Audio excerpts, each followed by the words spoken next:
A night full of winter storm with streets closed as well as schools and many other activities. Complete reports on that and on the end of a career in politics for a Cleveland councilwoman. We check on how some Clevelanders who did not make it home tonight are spending this evening, and we look in on the confirmation hearings for one of Jimmy Carter's cabinet members. So stay with us. TV5 Eyewitness News is next.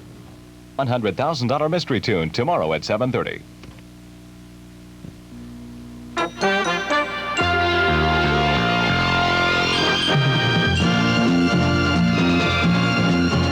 TV5 Eyewitness News with Dave Patterson, Ted Henry, and the Eyewitness News team is brought to you by Ohio Edison and the Illuminating Company. Good evening, this is the news. As I came back in from supper tonight, I was one of the very few drivers on the road. In fact, conditions were so bad that all of the westbound traffic on the Shoreway was outlawed altogether.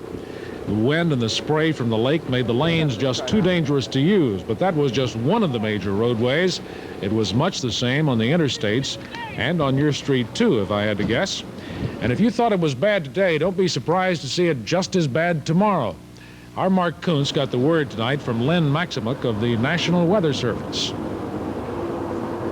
This is the first real winter storm that we've had. The rest of the storms have been coming down out of the northwest, but this one got some good upper air support and came out of the southwest, and it's a good winter storm. I think if there was ever a day when we could classify this as a blizzard, this would be about as close to it as I've seen in many a year here in Cleveland. Right, this is near blizzard conditions. Occasionally we do get into blizzard conditions. To be a fully qualified blizzard by definition, you have to have winds of over 35 miles an hour and visibility is below a quarter mile. And we have reached both of those criteria here today, off and on throughout the greater Cleveland area. Looks like that will continue again tonight and through the morning hours. Yes, it looks like this storm is beginning to stall up just north of Ohio and will last in here at least through the night and into tomorrow. We expect near blizzard conditions through the morning tomorrow, and tomorrow morning's rush hour with the cold temperatures and the new snowfall is probably going to be worse than it is today. I'm getting cold just watching that report. I don't want to go home tonight. You know, when you get a whole lot of snow and ice on a utility pole, it can cause a short circuit and a fire. That very thing occurred quite a few times around town today, and power was knocked out in many neighborhoods. CEI and Munilight tell us now power is restored at this hour. The blackout crippled the last leg of the rapid transit line out to the airport, but service was restored by 5:30. Travelers at Hopkins Airport were pretty much in the dark this afternoon. The power outage made the airport dim, cold, and lonely, snarling many flights until late afternoon. United Airlines, the largest carrier, was closed down until 9 o'clock. However, everything at Hopkins looks okay for tomorrow morning. And earlier in the day, bad weather made travel miserable for people using the Akron-Canton Airport. There, both United and Allegheny had to halt flights until the blizzard-like weather calmed down. They are resuming flights for tomorrow. When I came to work this afternoon, I could only see about 10 feet in front of my car at one point. It seemed the more I got downtown, the worse the weather became. The weather was so bad that some people decided to stay downtown. We've taken one of our live TV5 action cams to visit to the Bond Court Hotel right now, where we're meeting with Mrs. Joe Sanson. She's the assistant manager over there. And Joe, can you tell me how many extra people are rooming at the Bond Court tonight because of the bad weather? Well, we have approximately 80 people. I wouldn't say it's a final count, however, because there are, I would say, quite a few more who have called us and will be a little late.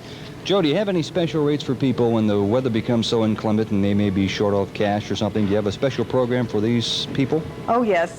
It's a special rate, and we call it Operation Snowflake. We are charging $20 for a single and $25 for a double, which is considerably less than our regular rates.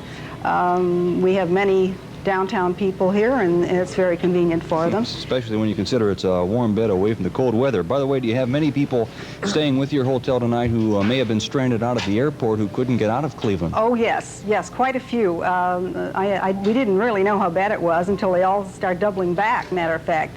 Some people had checked out earlier and decided to come back. Okay, Joe. Well, thank you for being with us. I hope the weather clears up for all of them and for all of us as well. Joe Sanson, she's the assistant general manager over at the Bond Court Hotel.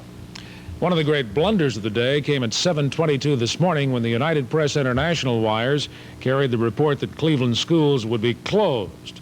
It was not true, but many youngsters never heard the correction, and the attendance at Cleveland Public Schools was down about 50% today. But that was today. The official word for tomorrow is that Cleveland schools will be closed, as Jay Backus learned tonight from Dr. Paul Briggs. There are several sections of our town where snow is piling up rather heavily, and it's going to be difficult for some teachers to get in. It's going to be difficult for some students to get in. We've had a lot of calls from parents that are very much concerned about the safety of their children, and so therefore we think that perhaps it's better judgment to close down for tomorrow. So one more time, no school tomorrow for everyone in the Cleveland Public Schools. And in many other places, heavy winds and all that snow that's been falling in northern Ohio have persuaded many people to forget all about holding classes tomorrow morning. Here now is a complete list of the very latest school cancellations as well as the cancellations of Tuesday meetings.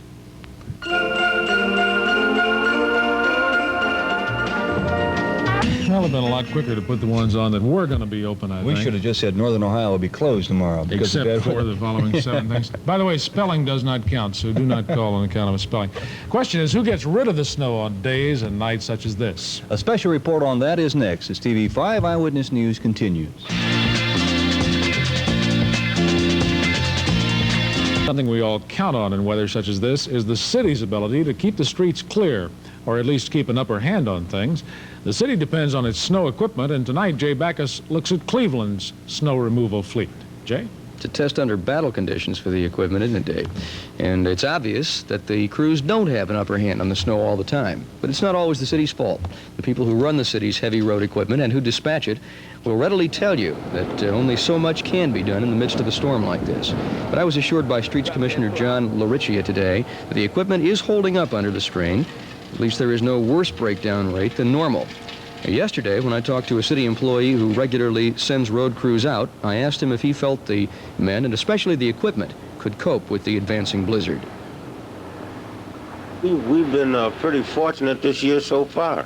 Our equipment is good, and we have several new salt vehicles, and we've been maintaining equipment very well so far. His boss, Commissioner John Laricchia, tells me that the equipment is averaging a breakdown rate between 20 and 25%. He says that's about normal and that he can't complain. In fact, he says the city's crews and equipment seem to be weathering the storm pretty well, considering. Dave? Well, you know, Jay, one of the most important things in this system besides the equipment is salt that's used to help melt away the snow. And all around the state, the severe winter weather has created a salt shortage that threatens to develop into a major problem. Stark County, that's a good example. They have salt now, but the dwindling supplies are causing officials to warn the law enforcement agencies that there will be slick roads at times because the salt piles, well, they're getting low. Guys and I am down on the shoreway. This is just ridiculous. This is Dave from Auto Tow Incorporated, right? That's correct. And you're doing a lot of business down here tonight. I don't want to do any business down here tonight. You're going to be getting frozen up with the snow in your beard here if you stay out too much longer. It's working that way. I tell you. How many cars you been towing out here tonight? This is the first one. Well, there aren't too many around, but they're getting buried under the snow, I noticed. All you got to do is find them. This is not a good place to be tonight. Not tonight. No. This ain't a good night to be out at all. That's right. Stay off the shoreway. Stay indoors tonight. Dave knows the reason why. You can just look at us and know the reason why. We'll check the weather for you in detail right after this.